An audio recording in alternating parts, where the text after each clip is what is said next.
మాకేం మేలు జరుగుతుందో అని ప్రజలు లేదా వ్యవస్థలు ఉద్యోగులు ఆశతో ఎదురు చూసే సందర్భం.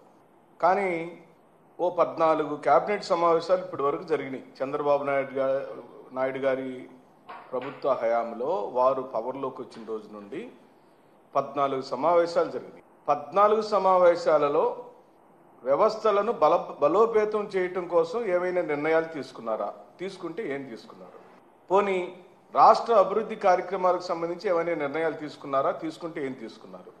పోనీ మీరిచ్చిన సూపర్ 6 హామీలను అమలుపరచడానికి ఏమైనా నిర్ణయాలు తీసుకున్నారా? బడ్జెట్ మీద ఏమైనా సమావేశం పెట్టుకున్నారంటే అది లేదు, సున్నా. అంటే రాష్ట్ర కేబినెట్ సమావేశాలన్నీ కామెడీ సమావేశాలుగా మారిపోయాయి, అత్యంత హేయమైనటువంటి సమావేశాలుగా మారిపోయాయి. ఇదంతా ఎందుకు చేస్తున్నారు చంద్రబాబు నాయుడు గారని రాష్ట్ర ప్రజలకు ఓ అనుమానం వస్తే దాన్ని నివృత్తి చేయాల్సిన బాధ్యత వైఎస్ఆర్ కాంగ్రెస్ పార్టీ మీద ఈ రాష్ట్ర ప్రజలు 40% ఓట్లేసిన ప్రజలకు మేము జవాబుదారీతనంతో మీ ముందుకు వచ్చాం. ఇది కేవలం డైవర్షన్ పాలిటిక్స్ జరుగుతుంది. పరిపాలించడంలో ఘోరంగా విఫలమైన చంద్రబాబు నాయుడు గారు రాష్ట్ర ప్రజల దృష్టిని మార్చడం కోసం అనేకమైన పిల్లేరుగంతులేస్తూ ఉంటారు, ఎత్తుగడలేస్తూ ఉంటారు. కానీ అడ్డదిడ్డంగా రాష్ట్ర ప్రజలకు దొరుకుతూనే ఉంటాడు. మీది ఓ విఫల ప్రభుత్వం అని, మీరిచ్చిన ఏ ఒక్క హామీ నెరవేర్చలేదని 143 హామీలు ఇచ్చిన మీరు 143 హామీలు ఇచ్చిన మీరు ఈ 143 హామీలు మేం చెబుతూనే కాదు, మీరిచ్చిన హామీలే. వాటిలో ప్రధానంగా సూపర్ 6 హామీలని చెప్పిన మీరు ఆ సూపర్ 6 హామీలను ఒక్క హామీని కూడా నెరవేర్చకుండా బొక్కబార్లు పడిన మీరు, రాష్ట్ర ప్రజలకు జవాబుదారీకరంగా ఉండాల్సిన మీరు ఈ రోజున సిబిఐ పరిధిలో సుప్రీం కోర్టు పరిధిలో ఉన్న ఓ హత్య సంబంధించిన కేసుని కేబినెట్ సమావేశ స్థాయికి తీసుకొచ్చి మీరు చర్చిస్తున్నారు అని అంటే మా అందరికీ, రాష్ట్ర ప్రజలందరికీ అర్థమవుతుంది మీరు జగన్మోహన్ రెడ్డి గారంటే ఎంత భయపడుతున్నారు అని, వైఎస్ఆర్ కుటుంబం అంటే ఎంత భయపడుతున్నారు అని.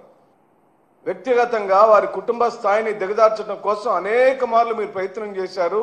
రాష్ట్ర ప్రజలు మీకు చిత్కారాలు ఇచ్చారు. మీరు కేవలం కేబినెట్ సమావేశాలు పెట్టి జగన్మోహన్ రెడ్డి గారిని వ్యక్తిగతంగానూ జగన్మోహన్ రెడ్డి గారి కుటుంబాన్ని కించపరచడానికో వారి స్థాయిని తగ్గించడానికో వ్యక్తిత్వ హననం చేయడానికో ఉపయోగిస్తున్నారు తప్పించి ఈ రాష్ట్ర ప్రయోజనాలకు ఏ మాత్రం ఉపయోగించట్లేదు అనేది గత 14 కేబినెట్ సమావేశాల్లో మీరు చెప్పిందే, మీరు చేస్తున్నదే ఈ రాష్ట్ర ప్రజలు చూస్తున్నారని అడుగుతున్నాం.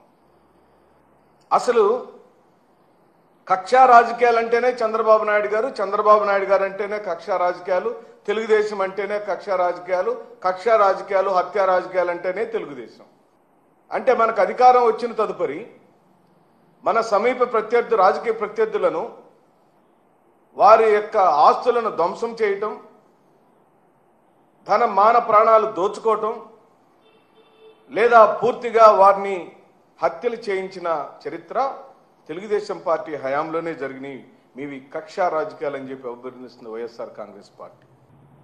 ఎందుకు చెప్పగలుగుతున్నామంటే సుప్రీంకోర్టు పరిధిలో విచారణలో ఉన్న ఒక అంశం, ఇప్పటికే సిబిఐ చాలా యాక్టివ్గా పనిచేస్తున్న ఒక హత్యానేరం, వివేకానంద రెడ్డి గారి హత్య జరిగిన సందర్భం, దాన్ని రాష్ట్ర ప్రభుత్వం కేబినెట్ సమావేశాల్లో పెట్టి దాన్ని డీజీపీ గారిని సమావేశానికి పిలిచి మీరు మాట్లాడినట్టుగా వార్త రావటాన్ని అపహాస్య పాలైంది మీ కేబినెట్ సమావేశం అని చెప్పి ఆ కేబినెట్ స్థాయిని దిగజార్చారు మీరని చెప్పి చంద్రబాబు నాయుడు గారిని చెబుతూ